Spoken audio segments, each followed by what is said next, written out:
Hi ihr Lieben, wie ihr vielleicht wisst, coache ich und unterrichte ich unheimlich viele Bands und Leute, die Musik lernen wollen.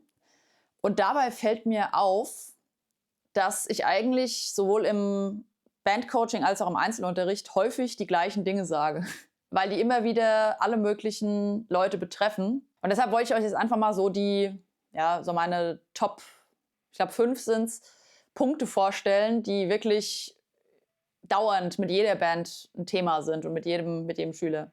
Punkt 1 ist, hört euch das, was ihr da spielen wollt, sei es jetzt ein ganzer Song oder sei es ein Solo oder ein Riff, hört euch das genau an, damit ihr es nachsingen könnt. Das ist ganz wichtig. Also ihr müsst natürlich nicht den ganzen Song mit Text und so nachsingen können, aber bei kleinen Parts und auch so bei schwierigen Parts würde ich das absolut empfehlen.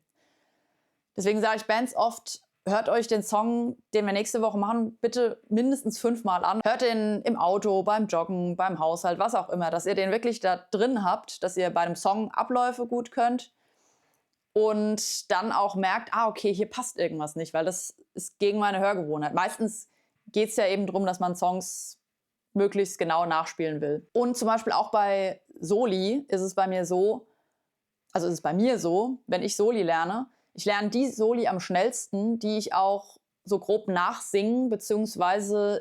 im Kopf mitgehen kann.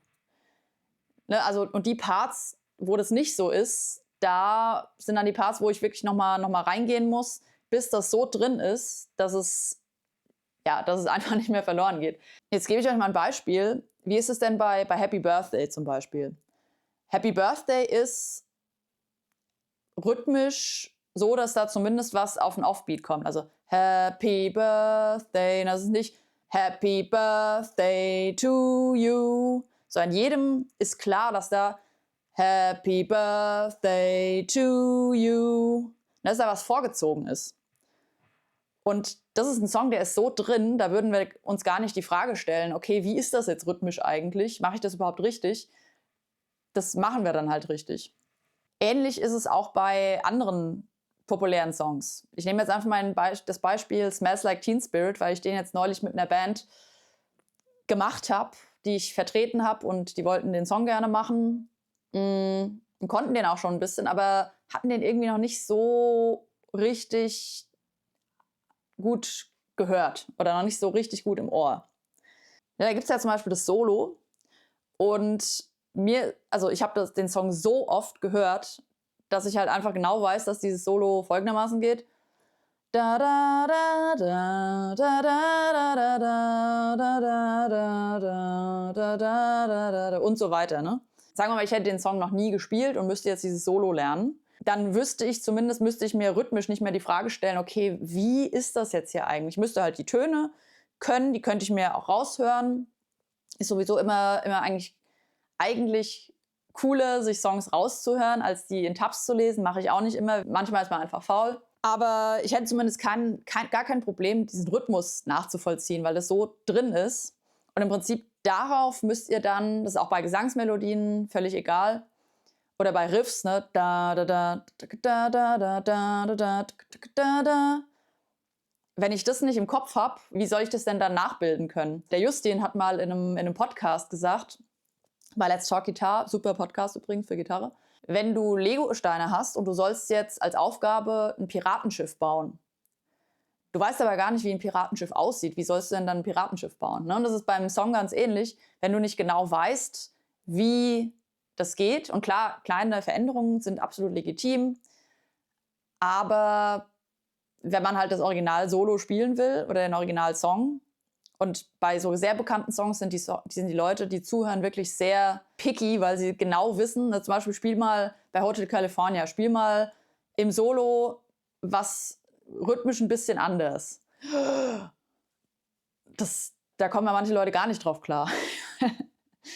Weil es natürlich so drin ist, und die hören das jetzt seit 40 Jahren, dieses Solo, wo jeder Ton genauso ist. Deswegen aber auch kleine Passagen in einem Solo, hört euch die genau an und versucht die ins Ohr zu kriegen. Und vom Ohr geht's dann auf die Gitarre. Punkt 2, wippt den Rhythmus mit.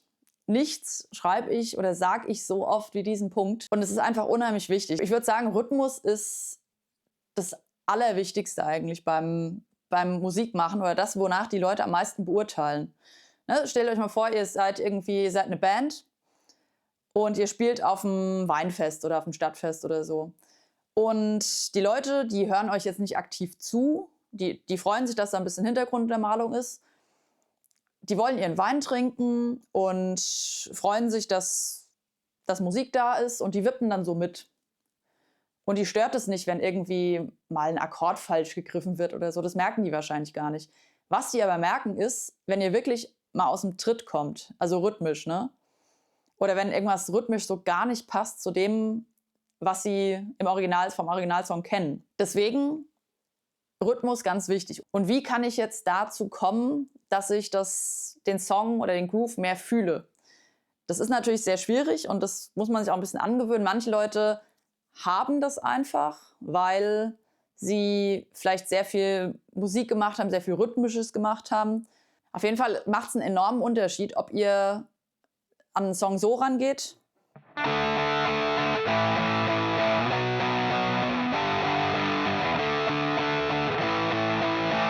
Oder ob ihr an einen Song so rangeht.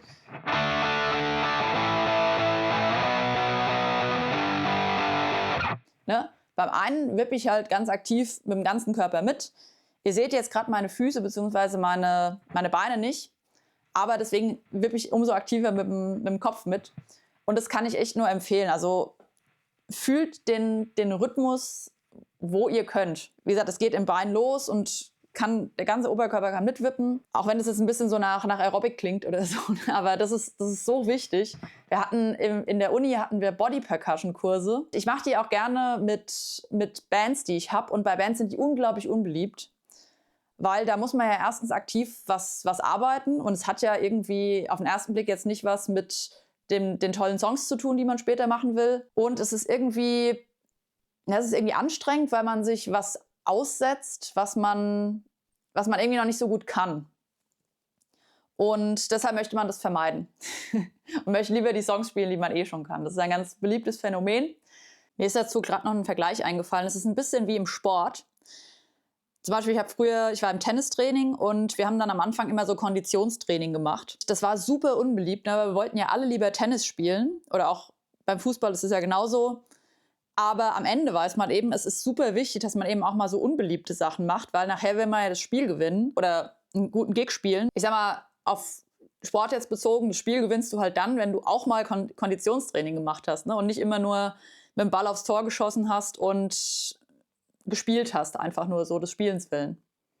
Aber das ist so wichtig, das kann ich nicht oft genug sagen. Also wenn ihr das Gefühl habt, okay, irgendwie bin ich entweder ständig vor dem Rhythmus oder ich muss dauernd irgendwas nachholen, dann setzt euch mal wirklich an die Basics. Nehmt euch einfach irgendwie einen Akkord, zum Beispiel hier so einen A-Power-Chord, und dann macht ihr mal wirklich diese Bewegung ganz bewusst mit.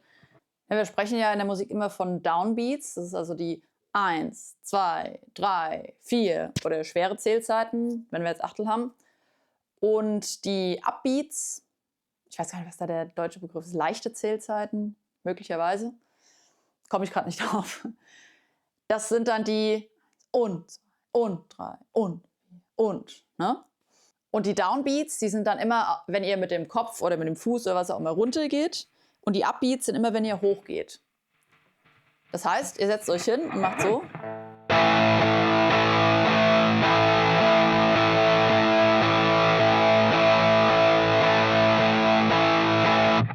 Dann könnt ihr mal Folgendes machen, das ist dann ein bisschen schwieriger. Versucht doch mal nur die Upbeats zu machen. Also 1, 2, 3, 4.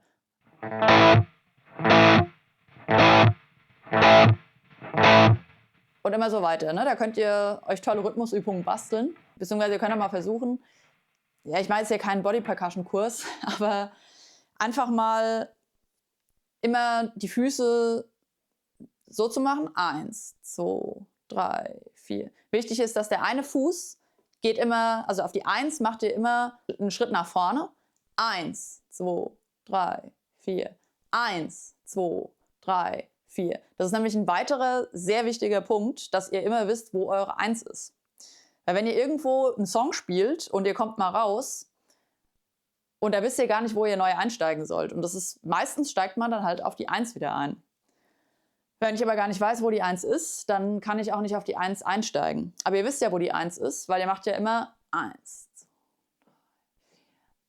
2, 3, 4. Ne? Und wenn ihr das mit dem Schritt nach vorne nicht macht, das macht man natürlich auf der Bühne dann irgendwann nicht mehr, dann müsst ihr euch das halt mitdenken oder halt mitfühlen. Da sind wir wieder. Wir hatten also zum Beispiel, um nochmal zu Smells Like Teen Spirit zu kommen, wir hatten das Solo. Und der Gitarristin fiel es nicht ganz so leicht, dieses Solo mitzuspielen, beziehungsweise es ist ein bisschen tricky, weil das Solo nämlich nicht auf die 1 beginnt. Was bei vielen Songs so ist, ne? Das ist halt rhythmisch interessant, wenn es mal auf was anderes als die 1 beginnt.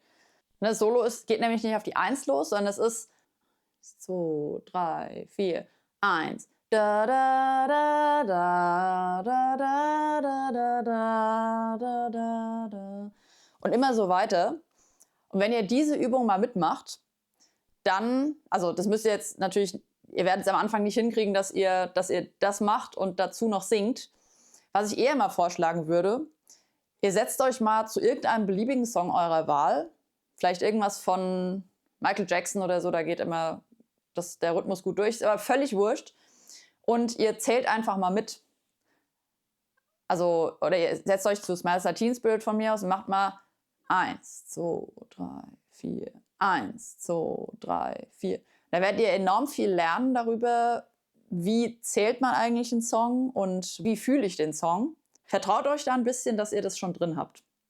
Wie gesagt, Rhythmus ist unheimlich wichtig oder vielleicht der wichtigste Punkt überhaupt. Ein weiterer Punkt ist, langsam und in kleinen Abschnitten üben. Ich kenne ganz viele Bands, die spielen relativ komplexe Sachen. Und wenn es dann mal schwierig wird, weil wer will den Song ja mit der ganzen Band spielen, dann huddeln die da so drüber. Ne? Also vielleicht irgendwie ein Riff von Billy Talent oder so, die sind immer sehr anspruchsvoll. Und ja, das passt so ungefähr. Ne? Aber der Punkt ist, wenn ihr das immer im kompletten Song übt, und euch nie mal hinsetzt und einfach nur, was weiß ich, einen Takt von dem Riff, der vielleicht das Problem ist, warum ihr da immer rauskommt, übt, dann wird das wahrscheinlich nie was, weil ihr gebt euch dann damit zufrieden, dass es so ganz okay ist. Aber ja, erfahrungsgemäß verliert ihr dann irgendwie den Ansporn, dass es halt richtig gut wird. Weil es hat ja immer so gepasst. Beobachte ich so oft, deswegen ist es mir ein extra Punkt wert. Dann 4. Punkt, und das klingt jetzt unheimlich philosophisch wahrscheinlich, aber du lernst nicht für den Song, sondern du lernst für alle Songs. Das hängt ein bisschen mit dem Punkt davor zusammen. Versuch, alles irgendwie ernsthaft zu behandeln. Also sag nicht, okay, keine Ahnung, das passt schon so, sondern wenn es wirklich gut klingen soll, was ja für die meisten Leute das Ziel ist, dann schau dir wirklich an, dass du den Power-Chord nicht irgendwie ungenau greifst oder so, sondern versucht euch zum Ziel zu setzen, dass eben jeder Chord sehr gut klingt oder dass auch ein Umgriff sehr gut klappt, weil wenn der Power-Chord bei dem einen Song nicht gut funktioniert, dann funktioniert wahrscheinlich bei den nächsten 10 Songs dieser Umgriff auch nicht. Oder wenn ihr jetzt irgendwie macht was von Metallica oder so und ihr müsst schnelles Downpicking machen und das ist irgendwie nicht so genau oder eure Sechzehntel-Achtel-Kombinationen, habe ich neulich auch ein Video so gemacht, sind irgendwie noch nicht so on point. Also sie sind nicht, sondern die sind halt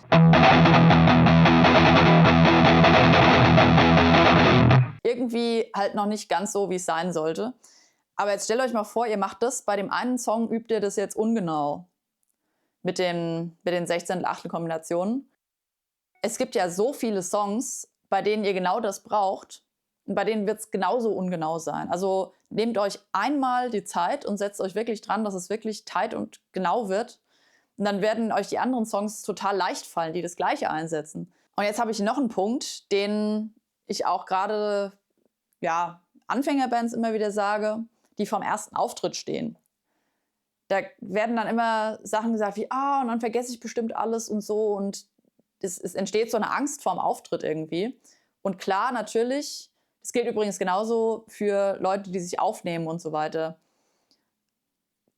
Klar, natürlich ist es irgendwie eine Drucksituation, wenn jemand sozusagen zuguckt. Aber die meisten Leute werden gar nicht merken, wenn ihr irgendwie euch mal kurz verspielt oder sowas. Oder werden das einfach einordnen. Also es erwartet jetzt niemand von der Band, die gerade ihren ersten Auftritt hat, dass die jeden Ton absolut exakt richtig spielt. Und deswegen habt einfach Spaß. Klar ist es natürlich irgendwie eine komische Situation, auf der Bühne zu stehen, aber ihr habt ja auch noch die anderen Leute aus eurer Band, die mit euch auf der Bühne stehen, und versucht es einfach zu einer schönen Sache zu machen. Oder auch wenn ihr irgendwo ja, allein was vorspielt, ne? Solange ihr das, und jetzt komme ich wieder dazu, solange ihr es fühlt und schön im Rhythmus seid und so weiter, ist es auch gar nicht so schlimm, wenn ihr mal irgendwie einen Akkord verkackt oder sowas. Das passiert den Besten. Nur der Trick ist eben wieder, dann richtig reinzukommen und möglichst auch nicht sich zu sehr ansehen zu lassen, dass man so einen Fehler gemacht hat. Aber normalerweise, wenn man sich dann eine Aufnahme anguckt oder so, oft kann ich gar nicht mehr sagen, dass ich da einen Fehler gemacht habe. Allerhöchstens noch daran, wenn ich jetzt alte Aufnahmen angucke, allerhöchstens daran, dass ich da irgendwie das Gesicht verzogen habe. Und dann denke ich mir, wieso habe ich denn da das Gesicht verzogen? Das hat doch keine Sau gemerkt. Du merkst ja jetzt selber nicht mehr, was du da falsch gemacht hast. Aber da sind wir natürlich als Menschen irgendwie zu selbstkritisch oft und vergessen dann ein bisschen darum, dass es geht um Musik und es geht um Spaß. Und ja, das ist eigentlich ist schon mein Schlusswort. Ich habe euch jetzt die Punkte ein bisschen vorgestellt. Das sind wirklich so die Top, ich glaube, es waren jetzt 4 oder 5 Punkte, die ich andauernd jedem sage. Und ja, jetzt habe ich endlich mal ein Video, wo ich vielleicht dann auch mal darauf verweisen kann, dass ich die eben nicht mehr andauernd sagen muss. Ich wünsche euch viel Spaß beim Rumprobieren, bei euren Bandproben, bei Auftritten, was auch immer. Beim einfach so zum Trackdudeln. Da könnt ihr die Punkte genauso gut verwenden, vor allem das mit dem Rhythmus. Und ich wünsche euch viel Spaß beim Üben. Bis dann.